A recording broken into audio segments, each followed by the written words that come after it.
एक बार जरा सोच कर देखिए, एक ऐसा आदमी जिसके दिमाग में हर टाइम 24 घंटे आइडियाज घूमते रहते हैं और वो उनके पीछे पागलों की तरह भागता रहता है। और अगर किसी काम को करने की वो ठान ले तो समझो कि ना तो थकना है ना रुकना है।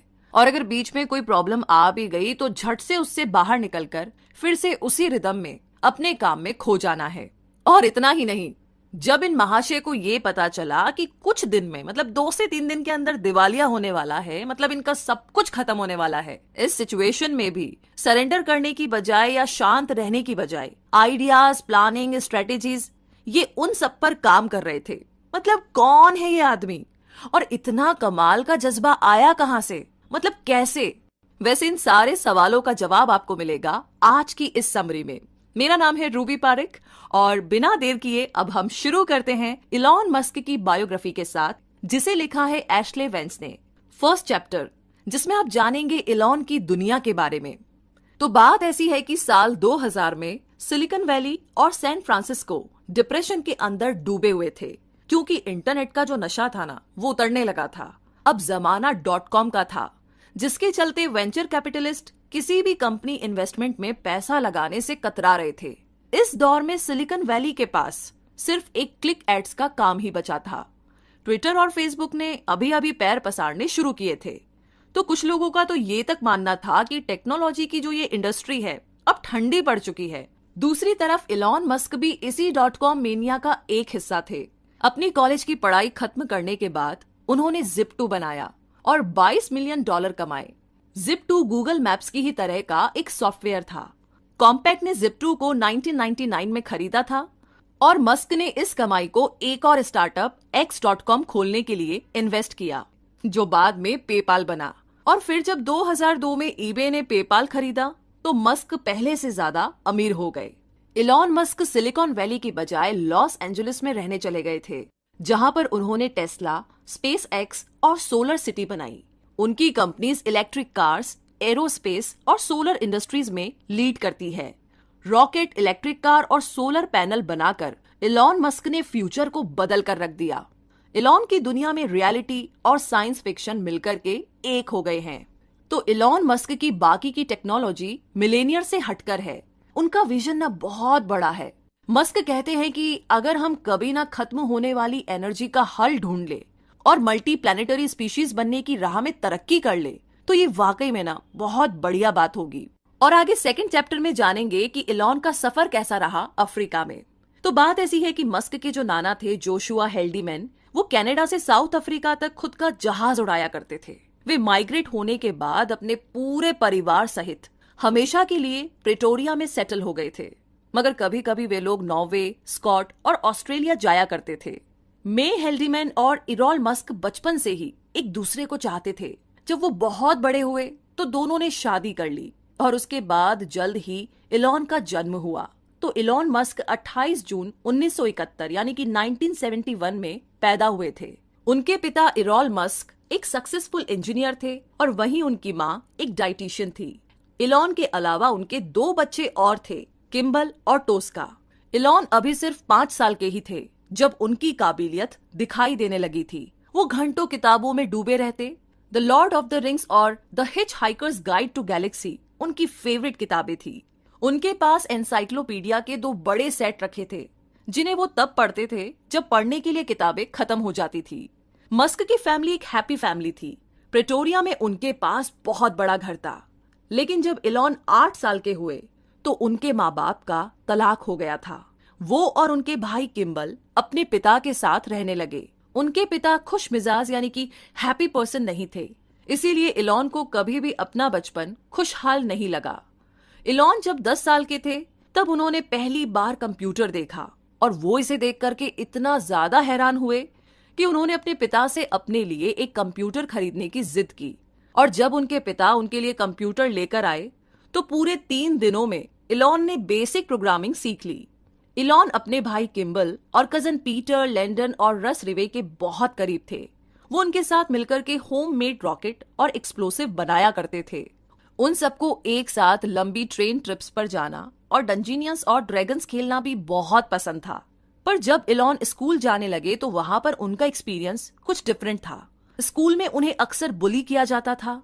एक बार तो उनके साथ ऐसा दर्दनाक हादसा हुआ जिससे उन्हें गहरा सदमा लगा। इलॉन सीढ़ियों पर बैठे हुए कुछ खा रहे थे जब एक लड़के ने उन्हें पीछे से सर पर लात मारी और एक जोर का धक्का दिया। इस धक्के से इलॉन सीढ़ियों से गिर पड़े। इसके बाद उस लड़के ने उन पर मुक्कों की बरसात शुरू कर दी। उन्हें इतनी चोट आई कि तुरंत उन्हें अस्पताल ले जाना पड़ा। खून से वो लथपथ हो गए और अब उन्हें पूरी तरह से ठीक होने में पूरा 1 हफ्ता लगा और उसके बाद ही वो स्कूल जाने लायक हुए। तो पूरे 4 सालों तक इलॉन उसी खौफ के साए में जीते रहे। स्कूल का वो बदमाश गैंग बेवजह ही इलॉन को हर वक्त परेशान किया करता था। आखिरकार उन्हें अपना स्कूल बदलना पड़ा। जब इलॉन 17 साल के हुए तो उन्होंने साउथ अफ्रीका को छोड़ने का मन बना लिया। उन्हें लगता था कि अमेरिका में उन्हें अपने लिए बेहतर मौके मिल सकते हैं। साथ ही उन्हें सिलिकॉन वैली भी पसंद थी। तो जब उनके परिवार को कनाडा की सिटीजनशिप मिली तो इलॉन को निकल भागने का एक मौका मिल गया था। तो इसी के साथ 3rd चैप्टर में हम जानेंगे इलॉन का सफर कनाडा में कैसा रहा। कनाडा में अपने शुरुआती दिनों में इलॉन मस्क को काफी मुश्किलों का सामना करना पड़ा। जब वो घर से कनाडा जाने के लिए निकले तो उनके पास वहां पर रहने का कोई ठिकाना नहीं था। उन्होंने वहां पर अपने कुछ रिश्तेदारों को खोजा और किसी तरीके से रहने का बंदोबस्त कर लिया। अपना 18वां जन्मदिन उन्होंने कुछ पड़ोसियों और रिश्तेदारों के साथ में मनाया जिन्हें वो ठीक से जानते तक नहीं थे। तो इस दौरान मस्क ने कुछ और जॉब्स भी की, जैसे कि सब्जियां वगैरह ले आना और लकड़ियां काटना। तो थोड़े टाइम बाद उनके भाई किम्बल भी उनके पास कनाडा में आ गए। अब साल 1989 यानी कि 1989 में मस्क ने क्वींस यूनिवर्सिटी ओंटारियो में दाखिला लिया, जहां पर उनकी मुलाकात अपनी पहली पत्नी जस्टिन विल्सन से हुई। पहली डेट के लिए जस्टिन ने उन्हें बहुत तरसाया था, मगर मस्क भी कम जिद्दी नहीं थे। जस्टिन ने बाद में कहा कि इलॉन किसी को भी अपना दीवाना बना सकते हैं। वैसे आगे कॉलेज की पढ़ाई ने मस्क की जिंदगी में बहुत से बदलाव लाए और वो अभी भी स्पेस और एनर्जी की बातें किया करते थे, जिसका उनके क्लासमेट अक्सर मजाक उड़ाया करते थे। मस्क उन लोगों से मिले जिनसे उनके विचार मिलते थे। अपने खाली टाइम में वो कंप्यूटर ठीक किया करते, जिससे कि उनकी कुछ एक्स्ट्रा इनकम हो जाती।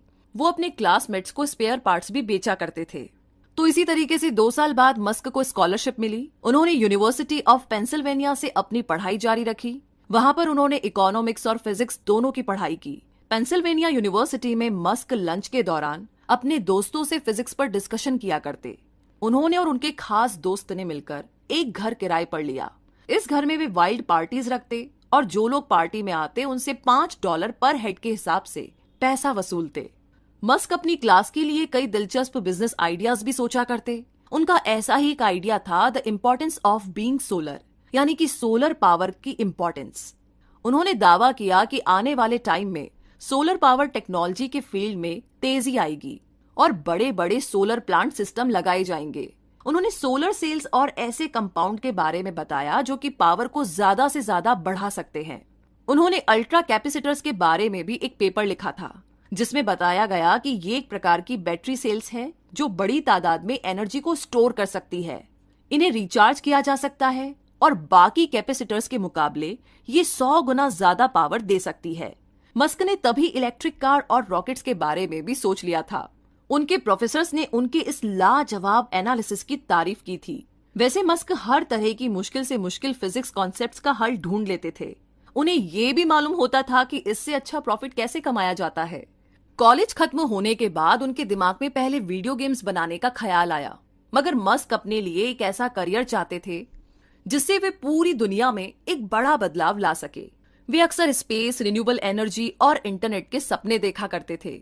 उन्हें यकीन था कि आने वाला कल इन्हीं का होगा। भविष्य में एक बड़ा बदलाव आने वाला था और इसी में उनको प्रॉफिट दिख रहा था।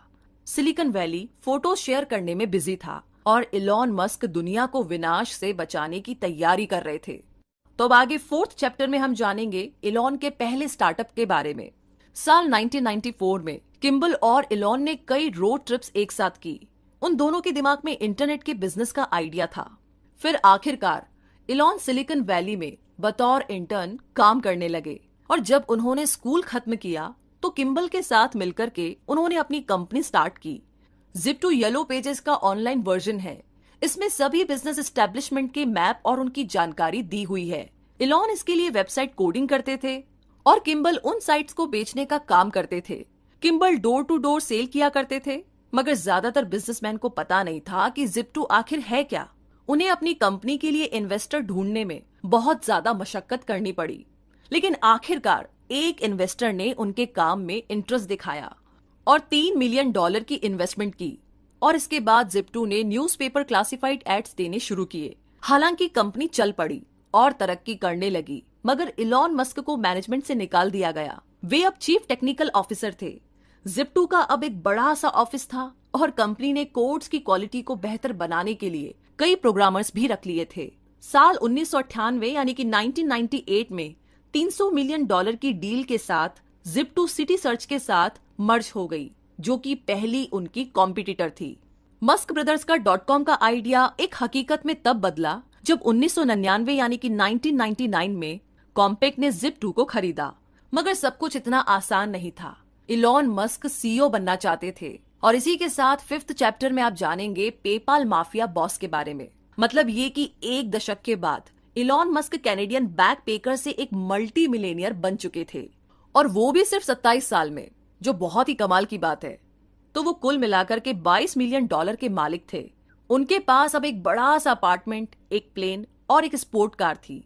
मस्क अपनी मैकलारेन F1 में सिलिकॉन वैली के चक्कर काटा करते थे। वैसे जब वो इंटर्नशिप कर रहे थे तो उनके दिमाग में इंटरनेट बैंकिंग का ख्याल आया।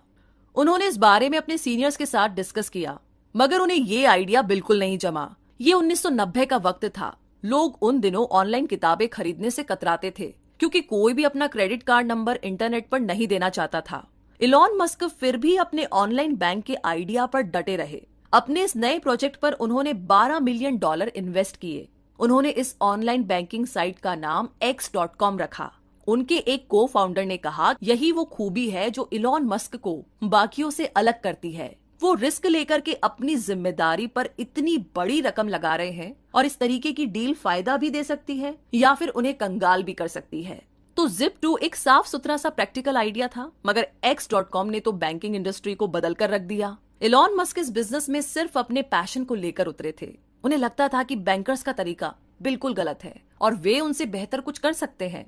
तो इसी तरीके से इलॉन मस्क ने Zip2 को एक फायदेमंद इन्वेस्टमेंट के रूप में कैपिटलिस्ट के सामने पेश किया। लोगों को इसके बारे में यकीन दिलाने के लिए उन्होंने पावरफुल स्पीच दी और इंजीनियर्स को अपने साथ काम करने के लिए एनकरेज किया। तो X.com अब एक्चुअली में फाइनेंस सर्विस कंपनी बन गई। इसमें banking license, mutual fund license और FDIC इंश्योरेंस जैसी सुविधाएं मौजूद थी। नवंबर 1999 में साइट इंटरनेट पर लाइव हुई। मस्क उस दिन अपने ऑफिस में पूरे 48 घंटे तक रहे, क्योंकि वे चीजों को अपने सामने ही स्मूथली चलते हुए देखना चाहते थे। X.com ने क्रांतिकारी पेमेंट इजाद किया, जिसे पेपाल नाम दिया गया। इसमें किसी को पैसे भेजने के लिए सिर्फ उसका ईमेल एड्रेस ही काफी था। कुछ महीनों के अंदर ही पेपाल को 2 लाख क्लाइंट्स मिल गए। पैसे की लेन देन का ये बड़ा आसान तरीका था, जबकि बैंक्स इसी प्रोसेस में कई दिन लगा देते थे। मार्च 2000 में X.com अपने कॉम्पिटिटर कॉन्फिनिटी के साथ मर्ज हो गई। मस्क के पास अभी भी कंपनी के ज्यादातर शेयर थे और कंपनी का नाम भी नहीं बदला गया, मगर फिर X.com और कॉन्फिनिटी की अनबन होने लगी, जिसकी वजह थी दोनों का अलग कल्चर और डिसीजन मेकिंग। तो एम्प्लॉइज के एक ग्रुप ने मस्क को कंपनी से बाहर करने की प्लानिंग बना ली। मस्क के बदले वे कॉन्फिनिटी के पीटर थियल को सीईओ बनाना चाहते थे। इसी दौरान मस्क अपनी पत्नी जस्टिन के साथ हनीमून मना रहे थे। तो उन्हें जब इस बात का पता लगा तो उन्होंने कंपनी को अपने फैसले पर दोबारा सोच विचार करने की गुजारिश की, मगर तब तक बात हाथों से निकल चुकी थी। उन्हें पता चला कि कंपनी अपना फैसला ले चुकी थी। मस्क उस कंपनी में अपनी पावर खो बैठे थे, जिसे उन्होंने ही शुरू किया था। जून 2001 में X.com पेपाल के नाम से रीब्रांड की गई। कंपनी एडवाइजर के तौर पर मस्क की नौकरी सिक्योर थी। उन्होंने और पैसे का इन्वेस्टमेंट किया। अपना स्टेक बढ़ाकर वे पेपाल के सबसे बड़े स्टेक होल्डर बन गए। इस वक्त तक उनका .com का बुखार अब उतरने लगा था। बाकी टेक्नोलॉजीज कंपनीज बेचने की जल्दीबाजी में लगी थी। आगे मस्क ने बोर्ड को ऑफर्स ठुकराने के लिए मना लिया था। पेपाल का एनुअल रेवेन्यू बढ़कर के $240 मिलियन हो चुका था। अभी अपने पैरों पर मजबूती से खड़ी कंपनी बन चुकी थी, जो कि अब पब्लिक हो सकती थी। और तभी 2002 में पेपाल को ईबे से $1.5 बिलियन का ऑफर मिला। ये एक बहुत बड़ा और शानदार ऑफर था। टैक्स काटने के बाद भी मस्क पूरे $180 मिलियन अपने पास रख सकते थे। तो PayPal.com बबल से बच निकला था। ये सब मस्क की बिजनेस इंस्टिंक्ट और टेक्नोलॉजी ट्रेंड में उनकी कुशलता का नतीजा था। 9/11 के हमले के बावजूद कंपनी ने एक सक्सेसफुल IPO बनाया। भले ही टेक्नोलॉजी इंडस्ट्री डाउन हो गई, मगर पेपाल एक विनर बनकर उभरा। और इसी के साथ आगे 6th चैप्टर में हम जानेंगे कि स्पेस में चूहे की क्या कहानी है। मतलब ये कि जून 2001 में इलॉन मस्क जब अपने 30वें साल में थे, तो वे और उनकी पत्नी सिलिकॉन वैली को छोड़कर लॉस एंजलिस में शिफ्ट हो गए। उनका बनाया पेपाल एक सफल प्रोजेक्ट रहा था, तो अब वो अपने सपने स्पेस ट्रैवल और रॉकेट शिप्स पर ध्यान दे सकते थे। और इसके लिए लॉस एंजलिस से बढ़कर के कोई और बढ़िया जगह हो ही नहीं सकती थी, क्योंकि वहां का मौसम एरोनॉटिक्स के लिहाज से काफी अच्छा था। मस्क ने अपने जैसे ही कुछ लोग ढूंढ लिए। उन्होंने मार्स सोसाइटी नाम का एक ग्रुप भी ज्वाइन कर लिया था, जो मार्स पर जीवन की संभावना तलाश रहा था। ट्रांस लाइफ नाम से इस ग्रुप का एक प्रोजेक्ट भी था। ये एक कैप्सूल के आकार का बनने वाला था, जो कि अर्थ के चक्कर लगाए, और इसके क्रू मेंबर्स चूहे बनने वाले थे। मस्क ने $5 लाख मार्स सोसाइटी और इसके प्रोजेक्ट के लिए दिए। उन्होंने सुझाव रखा कि ट्रांसलाइफ मिशन को मार्स तक ही एक्सटेंड करना चाहिए। एक दिन इलॉन मस्क नासा की वेबसाइट ब्राउज कर रहे थे, तो उन्हें बड़ी गहरी निराशा हुई, क्योंकि मार्स एक्सप्लोरेशन का कहीं पर भी कोई भी एग्जैक्ट शेड्यूल या पुख्ता प्लान नहीं दिया गया था। तो इलॉन ने एरोस्पेस पर कई किताबें पढ़ी। उन्होंने रॉकेट शिप को प्लान करने के लिए टैलेंटेड इंजीनियर्स को अपने साथ काम पर रखा। उन्होंने कम बजट वाले रॉकेट्स का परफॉर्मेंस स्टडी किया, और उस टाइम के रॉकेट सिर्फ रशियन बनाते थे। बॉइंग और लॉकहीड बहुत ज्यादा महंगे थे और बड़े से बड़े सैटेलाइट्स उठा सकते थे। तो मस्क का आइडिया था कि कुछ सस्ते रॉकेट्स बनाए जाए, जो कि रिसर्च और कमर्शियल इस्तेमाल के लायक हो। तो जब ईबे ने पेपाल खरीदा था, तो मस्क ने स्टील से $100 मिलियन की कमाई की थी। उन्होंने ये सारा पैसा मार्स के लिए रॉकेट शिप बनाने में लगा दिया। आगे जून 2002 में स्पेस एक्सप्लोरेशन टेक्नोलॉजी बनाई गई। इसमें इलॉन के साथ मार्स सोसाइटी के मेंबर और लॉस एंजलिस के वो सारे लोग जुड़े जो कि स्पेस एंथुजियास्टिक थे। स्पेस एक्स को लेकर के इलॉन बहुत एक्साइटेड थे। हालांकि इस दौरान उनके परिवार में एक बहुत ही दुखद घटना घट गई। उनकी पत्नी जस्टिन ने एक बेटे को जन्म दिया था, जिसका नाम नेविडा एलेक्जेंडर मस्क रखा गया था। लेकिन 10 दिन के अंदर ही वो बच्चा चल बसा। अब हुआ यूं कि एक रात इलॉन और जस्टिन ने बच्चे को बिस्तर पर सुलाया। नेविडा गहरी नींद में पीठ के बल सो गया था। जब कुछ देर के बाद उसके पेरेंट्स उसे देखने गए, तो उन्होंने पाया कि उसकी सांसें नहीं चल रही थी। डॉक्टर्स इसे सडन इन्फेंट डेथ सिंड्रोम कहते हैं। तो जब तक पैरामेडिक्स बुलाए गए, तब तक दिमागी रूप से बच्चे की मौत हो चुकी थी। उसके दिमाग में ऑक्सीजन की सप्लाई नहीं पहुंच पाई थी। उसे 3 दिन तक लाइफ सपोर्ट पर रखा गया। बच्चा जब मरा, तो जस्टिन ने उसे अपनी बाहों में पकड़ रखा था। वो बुरी तरह से रो रही थी, मगर इलॉन मस्क ने कहा कि वो इस बारे में कुछ नहीं कहना चाहते हैं। जस्टिन को लगता था कि ये इलॉन मस्क का डिफेंस मैकेनिज्म का तरीका है, जिसे उन्होंने बचपन से ही सीख लिया था। जस्टिन ने कहा कि इलॉन सदमे में नहीं रह सकते। उनकी फितरत ही हमेशा आगे बढ़ने की है, और मुझे लगता है कि यही उनके सरवाइव करने का तरीका है। मस्क ने अपना सारा ध्यान स्पेस एक्स के रॉकेट लॉन्च में लगा दिया। तो अगले 5 सालों में जस्टिन ने जुड़वा बच्चों को जन्म दिया, और उसके बाद ट्रिपलेट्स को भी। तो मस्क ने कहा कि मैं इस बात पर यकीन नहीं रखता कि मुझे बहुत ही दुखद घटनाओं के बारे में बात करनी चाहिए, क्योंकि ये किसी भी तरीके से हमारे फ्यूचर को नहीं सुधारती। तो अगर आपके पास बाकी के बच्चों की जिम्मेदारियां हैं, तो बीती बातों पर दुखी होने से आपका और आपके अपनों का कोई भला नहीं होने वाला है। इसी के साथ आगे 7th चैप्टर में आप जानेंगे कि सब कुछ इलेक्ट्रिक कैसे। जी हाँ, साल 2002 की बात थी। एक टैलेंटेड इंजीनियर जेबी स्ट्राबेल ने पोर्श गाड़ी खरीदी। उन्होंने इसे एक इलेक्ट्रिक कार में तब्दील किया, और ये वो समय था जब क्लीन टेक्नोलॉजी मूवमेंट का नामो निशान तक नहीं था। उन्होंने अपने इस प्रोडक्ट के लिए इन्वेस्टर ढूंढने शुरू किए। महीने पर महीने बीत गए, मगर हर बार स्ट्राबेल रिजेक्ट होते रहे। आखिर में वे इलॉन मस्क से मिले। तो इलॉन को इलेक्ट्रिक कार का आइडिया काफी बढ़िया लगा। उन्होंने खुद के बनाए बैटरी और एनर्जी स्टोरेज का थॉट रखा। वो तुरंत ही स्ट्राबेल को फंड देने के लिए राजी हो गए, और उनकी ये पार्टनरशिप सालों साल तक चली। और इस दौरान कई और लोग भी थे जो कि बिजनेस पार्टनर थे और इलेक्ट्रिक कार बनाना चाह रहे थे। इनमें से ही 2 लोग थे, मार्टिन एबरहार्ट और नॉर्थन कैलिफोर्निया के मार्क टारपेनिंग। तो जुलाई 2003 में उन्होंने टेस्ला मोटर्स की नींव रखी। ये कंपनी निकोलास टेस्ला के नाम पर रखी गई थी, जो कि इलेक्ट्रिक मोटर के इन्वेंटर थे। एबरहार्ट और टारपेनिंग ने अपनी कंपनी लॉस एंजलिस में मस्क को ऑफर की। तो वे तीनों ही अमेरिका की तेल की समस्या को खत्म करना चाहते थे, और इलॉन मस्क तो वैसे भी हमेशा से ही क्लीन और सस्टेनेबल एनर्जी के फेवर में थे।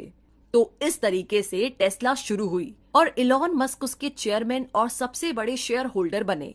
जल्द ही जेबी स्ट्राबेल भी उनकी कंपनी में शामिल हो गए और इस तरीके से स्टीम को पता चला कि बड़ी बड़ी कंपनीज वाकई में अब कारें नहीं बनाती। BMW अपनी कारों के पार्ट्स बाहर बनवाते हैं, कंपनी केवल लोकल मार्केटिंग, सेल्स और फाइनल असेंबली संभालती है। तो वो दिन अब लद चुके थे जब फोर्ड मोटर्स रॉ मटेरियल से कारें बनाया करती थी।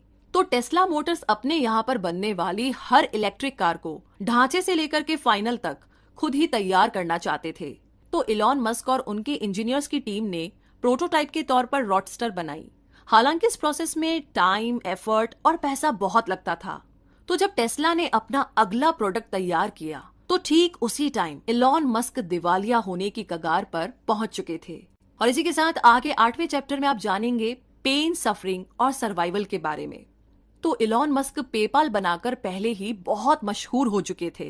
प्रेस उनके बारे में छापना पसंद करती थी। लोग इस अजीब से नाम वाले मल्टी मिलेनियर के बारे में और जानना चाहते थे। सब इस बारे में जानते थे कि मस्क ने इलेक्ट्रिक कार और स्पेसशिप पर बहुत सारा पैसा लगाया हुआ है। मशहूर सेलिब्रिटीज और अमीर बिजनेसमैन के साथ मस्क का उठना बैठना था। तो कुल मिलाकर के वो किसी शोमैन से कम नहीं थे, मगर असलियत में वे परेशानी से गुजर रहे थे। उनकी परेशानी का सबब थी टेस्ला और स्पेस एक्स की फाइनेंशियल हालत। जी हाँ, इलेक्ट्रिक कार प्रोटोटाइप और रॉकेट लॉन्च अटेम्प्ट्स पर उनका बेहिसाब पैसा खर्च हो रहा था और प्रेस भी उनके फेल्ड प्रोडक्ट्स के लिए उनकी जमकर खिंचाई कर रही थी। और इस सबसे बढ़कर परेशानी थी उनकी निजी जिंदगी की मुश्किलें। उनकी पत्नी जस्टिन के साथ उनका रिश्ता लगभग टूटने की कगार पर था। टेस्ला को अपने प्रोटोटाइप रॉडस्टर को रिक्रिएट करने की जरूरत थी। स्पेस एक्स भी फॉल्कॉन 1 की लॉन्च की तैयारी में था। तो दोनों प्रोजेक्ट्स में मस्क को समय और पैसा दोनों लगाना पड़ रहा था। वे ज्यादातर अब अपने काम में ही बिजी रहते थे और हफ्ते के 7 दिन ऑफिस में रहते थे। घर से उनका नाता लगभग टूट ही गया था। जस्टिन को लगने लगा कि वो मस्क की सिर्फ ट्रॉफी वाइफ बनकर रह गई है, ना कि लाइफ पार्टनर। तो जून 2008 में इलॉन मस्क ने जस्टिन से तलाक लेने के लिए केस फाइल कर दिया। जस्टिन ने अपना दुख खुले आम ब्लॉग में व्यक्त किया। वे अपने ब्लॉग में मस्क और तलाक की प्रोसीडिंग के बारे में अक्सर लिखा करती थी। बिल ली, जो कि मस्क के दोस्त और एक इन्वेस्टर थे, वो इलॉन मस्क की दिमागी हालत को लेकर के बड़े फिक्रमंद थे। उन्होंने मस्क को अपने साथ लंदन में छुट्टियां बिताने के लिए इनवाइट किया। लंदन के स्ट्रिप में मस्क की मुलाकात तालुला रिले से हुई, जो कि बाद में उनकी दूसरी पत्नी बनी। 22 साल की इंग्लिश एक्ट्रेस से उनकी ये मुलाकात एक सेटअप थी। जी हाँ, मस्क को डिप्रेशन से बचाने के लिए लंदन की इस पूरी ट्रिप में रिले उनके साथ रही। वे खूब बातें करते और डिनर पर साथ जाया करते थे। जब इलॉन लॉस एंजलिस वापस आए तो उसके कुछ ही हफ्तों के बाद रिले भी उनके पास आ गई। मस्क ने रिले को बताया कि उनके पहले से ही 5 बच्चे हैं और अब जल्द ही उनका तलाक भी होने वाला है। बावजूद इसके मस्क ने रिले को जब प्रपोज किया तो रिले ने हाँ बोल दिया। ये वाकई में एक तूफानी रोमांस जैसा था।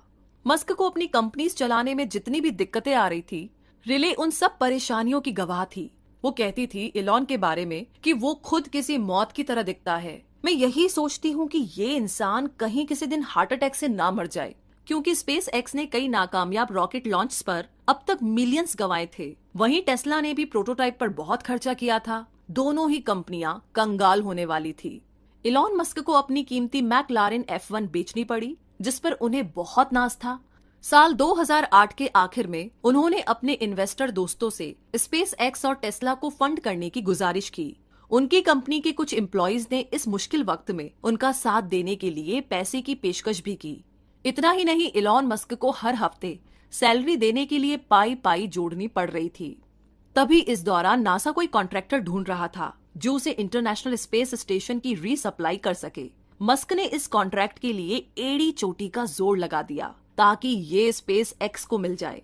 जहां तक टेस्ला की बात थी, उन्होंने और फंडिंग के लिए इन्वेस्टर से बात की। उन्होंने अपना बचा कुचा पैसा भी इसके लिए लगा दिया। और तो और सोलर सिटी के अपने कुछ स्टॉक्स भी बेच डाले। किस्मत से 23 दिसंबर 2008 में नासा ने खुलासा किया कि उसने अपने ISS प्रोजेक्ट के लिए स्पेस एक्स को चुन लिया है। एजेंसी कुल 12 फ्लाइट्स के लिए उन्हें $1.6 बिलियन दे रही थी। उस वक्त इलॉन मस्क किम्बल के साथ कोलोराडो में छुट्टियां बिताने गए हुए थे। जैसे ही ट्रांजैक्शन का प्रोसेस शुरू हुआ तो इलॉन खुशी से रो पड़े। इलॉन मस्क खाली हाथ अमेरिका में आए थे। उन्होंने अपना एक बच्चा खोया था और उनका तलाक लोगों के लिए मनोरंजन का साधन बना था। वे अपनी सभी कंपनी से हाथ धोने की कगार पर थे और उनकी पूरी जिंदगी की मेहनत पानी में मिलने जा रही थी। लेकिन इलॉन मस्क बहादुरी के साथ इस दुख भरे दौर से निकलकर बाहर आए।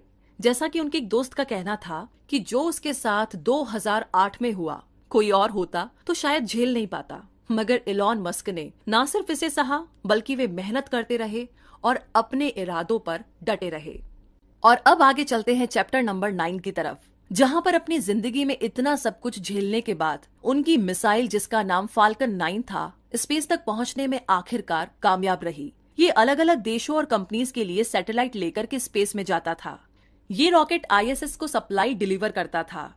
फाल्कन 1 के बाद से ही मस्क ने परफेक्ट रॉकेट शिप बनाने में काफी पैसे खर्च किए थे। सालों तक उनके इंजीनियर्स ने कोशिश की, मगर हर बार फेल होते रहे। आज स्पेस एक्स महीने में एक रॉकेट लॉन्च करता है। अपने लोकल और इंटरनेशनल कॉम्पिटिटर्स को पछाड़कर ये मैदान में डटा हुआ है। बाकी कंपनीज बाहर से मंगाई गई सप्लाईज पर निर्भर रहती है, लेकिन स्पेस एक्स पूरा रॉकेट खुद ही तैयार करता है। इसके अलावा एरोनॉटिक्स इंडस्ट्री में उनकी रॉकेट कीमत भी काफी कम है। इलॉन मस्क और उनकी इंजीनियर्स की टीम हमेशा ही स्पेस एक्स को और बेहतर बनाने के लिए नए तरीकों की तलाश में रहते हैं। उनके बनाए रॉकेट रीयूजेबल हैं, वे धरती पर लौट सकते हैं। इंजीनियर्स ने उन्हें ऐसा बनाया है कि वो खुद ब खुद वापस लॉन्च पैड पर लौट आते हैं। स्पेस एक्स इतना सक्सेसफुल इसलिए है क्योंकि मस्क बहुत मेहनत करते हैं और छोटी से छोटी चीज पर भी ना उनका पूरा ध्यान रहता है। तो इतना ही नहीं, मस्क का सबसे बड़ा ख्वाब ये है कि वो स्पेस फ्लाइट्स को और भी सस्ता और प्रैक्टिकल बना सके। अगर हमारे पास पर्याप्त रॉकेट सप्लाई हो तो शायद फ्यूचर में मार्स पर कॉलोनी बनाई जा सके, क्योंकि बाकी की एरोनॉटिक्स इंडस्ट्री स्पेस को बोरिंग बनाती है। लेकिन स्पेस एक्स अपने रॉकेट्स और स्पेस शिप्स को मॉडर्न बनाने के लिए लगातार कोशिश में लगी हुई है। इलॉन मस्क साइंस फिक्शन को हकीकत में तब्दील करने की नई नई कोशिशों में जुटे हुए हैं। आगे चैप्टर नंबर 10 में अब जानेंगे इलेक्ट्रिक कार का बदला। मतलब ये कि टेस्ला मोटर्स ने 2012 से ही एस सीडेन का मॉडल बाजार में उतार दिया था। ये लग्जरी कार पूरी तरह से इलेक्ट्रिसिटी पर चलती है और सिंगल बैटरी रिचार्ज पर 300 मील की दूरी तय कर सकती है। इसकी रफ्तार है 4.2 सेकंड्स में 60 माइल्स पर आवर। इसमें 2 ट्रंक है, उसकी सीट कैपेसिटी 7 लोगों की है और ऑयल कारों में इस्तेमाल होने वाले इंजन और मशीनरी के बगैर मॉडल एस लगभग बिना किसी शोर के चलती है। इसमें सिर्फ एक ही बैटरी पैक है। इसके पिछले हिस्से में एक इलेक्ट्रिक मोटर लगी है और मॉडल एस बाकी लग्जरी सेडान गाड़ियों से हर मामले में आगे है। इस कार के अंदर एक 17 इंच की टच स्क्रीन है, जहां से ड्राइवर कार के सभी कंट्रोल्स जैसे कि स्टीरियो, वॉल्यूम एडजस्टिंग या एयर कंडीशन वगैरह कंट्रोल कर सकता है। इसमें नेविगेशन और म्यूजिक स्ट्रीमिंग के लिए एक इंटरनेट कनेक्शन भी मौजूद है। इसीलिए तो मॉडल एस को जगह घेरने वाली भारी भरकम डैशबोर्ड की जरूरत नहीं पड़ती। इसे चलाने वाले को किसी भी चाबी या इग्निशन बटन की जरूरत नहीं है। इसमें बैठते ही इसका सेंसर ड्राइवर का वजन डिटेक्ट कर लेता है और कार खुद ही स्टार्ट हो जाती है। इसके अलावा मॉडल एस को हाईवे के किनारे बने किसी भी सोलर पावर स्टेशन पर फ्री रिचार्ज किया जा सकता है। ड्राइवर सीधा जाकर के मॉडल एस के स्टोर्स में जाकर इसे खरीद सकता है या ऑनलाइन भी ऑर्डर कर सकता है। किसी भी सूरत में इलेक्ट्रिक कार सीधे आपके घर या ऑफिस या जहां पर आप चाहे वहां डिलीवर कर दी जाएगी, क्योंकि इसे ट्यून अप या ऑयल चेंज की जरूरत नहीं पड़ती। और मॉडल एस की मेंटेनेंस भी काफी कम है, मगर कभी रिपेयर की जरूरत पड़े तो टेस्ला के इंजीनियर आकर के इसे खुद लेकर जाएंगे। टेस्ला ने एक स्मार्टफोन ऐप भी बनाया है जो कि मॉडल एस के साथ मिलता है। इससे आप अपनी गाड़ी की लोकेशन का पता लगा सकते हैं। इसमें सॉफ्टवेयर अपडेट करके, जैसे कि फास्टर रिचार्ज, टेस्ला ने इलेक्ट्रिक कार को लगभग एक गैजेट ही बना दिया है।